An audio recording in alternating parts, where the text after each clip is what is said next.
I've been active in this since 9/11/01, and I really believe it's an important issue to address at a Green Fest, a Green Party conference. Why? Because this is a new form of political activism, and it's a way that the Green Party could stand to benefit in numbers and in stature if we understand the movement that has grown up around this. I have been studying 9/11 since 9/11, but I've also been studying the 9/11 truth movement, both from a critical perspective and as a student of social movements, because I am interested in nonviolent revolution and serious social and political change in this country. And I really do believe it'll come from a coalition of third parties, kind of like the way Salvador Allende won in Chile in the early 70s. The 9/11 issue as a political issue really goes to the core of power dynamics in America at this time. Because what is 9/11 really all about is about power, it's about propaganda, and it really asks us, what do we know? And how did we come to know it? So if you want to get philosophical for a second, you could say it's a very epistemological issue. It deals with epistemology. How do we know what we know? What is our theory of knowledge itself? And so therefore, as you can see where this is going, this gets into media criticism. Other speakers earlier in the day, Don DeBar at his media panel just about an hour ago talked about how there was a immediate consensus in lockstep in the corporate-dominated media. And I like to point out that specifically you can make connections to Rudy Giuliani, his right-hand man, Jerome Hauer, his bioterror expert, who happened to be doing a bioterror drill on 9/11/01 in the morning at the World Trade Center before the attacks. Well, Jerome Hauer happened to be on CBS News later that day, talking to Dan Rather, telling Dan Rather that it was clearly a jet fuel fire that inspired the collapse of 3 buildings on that day, and that it was clearly, there was no state sponsorship, and clearly it was Osama bin Laden. The same opinion was being broadcast on the local NBC affiliate in Washington, D.C. by an unknown political entity named Paul Bremer, who just happened to show up at the NBC affiliate. They were like, "Who are you?" And he's like, "I'm a counterterrorism expert." Well, they were struggling for answers. They put him on the air, and you can see this video. It's been taken off Google Video 3 times, and now it's on somebody else's server. But you can see, I found it. It's Paul Bremer, before he became the special envoy to Iraq, saying the exact same thing on the afternoon of 9/11/01, saying Osama bin Laden is clearly the culprit here. And so an official story was being created. Public opinion was being created. Public opinion to foster support for imperialist wars of domination in Central Asia at this crucial time. This public opinion is malleable and was being created with an official story. So Paul Bremer and Jerome Hauer didn't have the benefit of any kind of investigation, didn't have, how could they have known? It's clear that this official story was fabricated, and that these 2 major voices of ruling class power were already reading from some sort of script. In my book, The Big Wedding, of course, I go into the history of the ruling class, especially the right-wing military-industrial complex, as they have been forced to go into an increasing amount of the use of black ops and clandestine operations, and especially the history of the Iran-Contra operation and the bank, BCCI, the Bank of Credit and Commerce International, in which we see the CIA working with Pakistani intelligence and Saudi capital, the Saudi royal family. And that, my friends, is where 9/11 really comes from. The overlap between the CIA and the Pakistani ISI, the same overlap that we saw in the Afghan-Soviet Civil War. Our CIA turned Osama bin Laden into an asset. We channeled a lot of money and military intelligence into the Afghan Mujahideen. We basically created the Mujahideen, which basically created the Taliban, which created Al-Qaeda. So some people say it's not Al-Qaeda, it's Al-CIA-da. And that's true, with a couple of degrees of separation there. So here's what I want to tell you about. I want to tell you about what's happening in New York City right now with a very interesting democratic, small d, grassroots effort to get a new investigation on the ballot in November, and the struggle we're having within the courts. I want to tell you about what's new in 9/11 Truth, up to the minute reporting here. I want to tell you about my own personal theory of the best way to explain 9/11.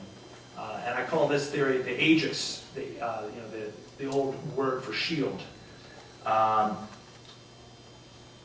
a little bit more about the 9/11 truth movement and how I think there needs to be more Green Party involvement, more involvement from the traditional anti-war movement and the traditional left, per se, and why Greens and the left need to be in the truth movement, and what's the common cause here.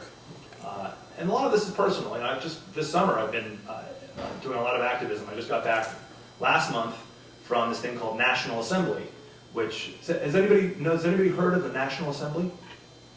That's surprising. Well, it's this new coalition of all the anti-war coalition groups, so International Action Center, World Campaign, ISO, Socialist Action, so I tried to create a bridge between that peace movement, the left peace anti-war movement, and the truth movement, and had some success there. And I'll talk about that later. So let's talk about New York City, what's happening right now up to the minute. Well, the 9/11 truth movement in New York City has kind of rebranded itself, re-strategized as this thing called New York City CAN, the Coalition for Accountability Now.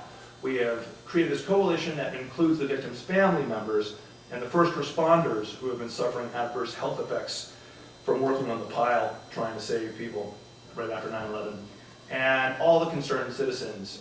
So it's a new coalition, and it's been very successful. We've gotten now over 70,000 signatures and presented 55,000 of them in July by the deadline to the city. Now, a lot of Green Party people here have done petitioning for candidates in your county, right? You know how hard it is to get ballot access. It's the same situation here. This is an effort. We're using the New York City Municipal Home Rule Law, which allows the people, theoretically, to present a referendum to the population to vote in November. The threshold is 30,000 votes. This is very interesting. So we, of course, being good political people, we know we have to submit more than the minimum. We submitted 55,000.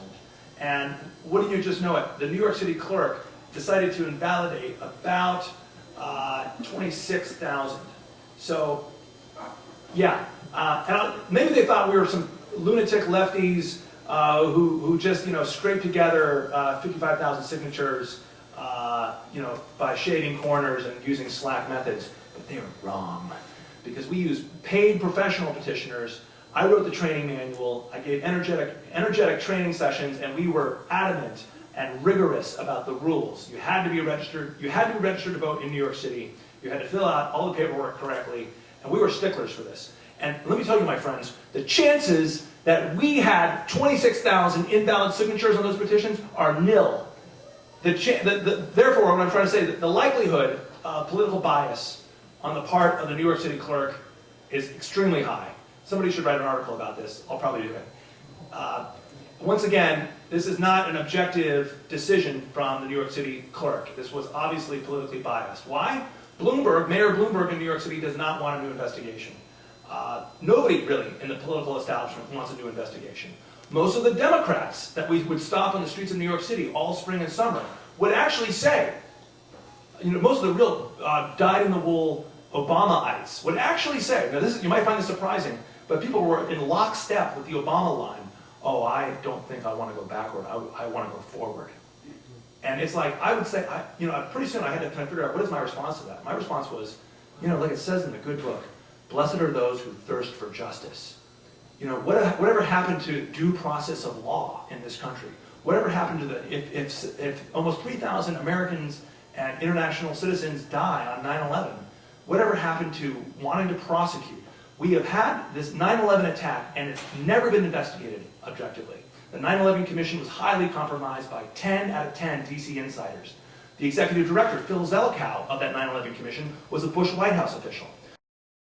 So where is your fire in your hearts for justice? That's how I would train these petitioners. I would say, you've really got to have a passion for justice. It's a basic, you don't have to be a 9/11 conspiracy theorist to do this job.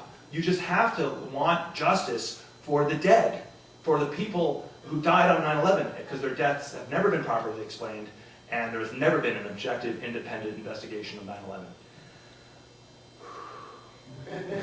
So where is your fire in your hearts for justice? That's how I would train these petitioners. I would say, you've really got to have a passion for justice. It's a basic, you don't have to be a 9/11 conspiracy theorist to do this job.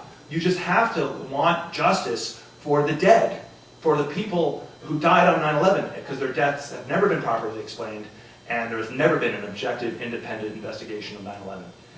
Today is the day we walk, and we let the world know that the family members and survivors, and the first responders, and the residents of New York City, 80,000 New York City voters, signed a petition for that one question that the city is trying to stop from getting on November's ballot.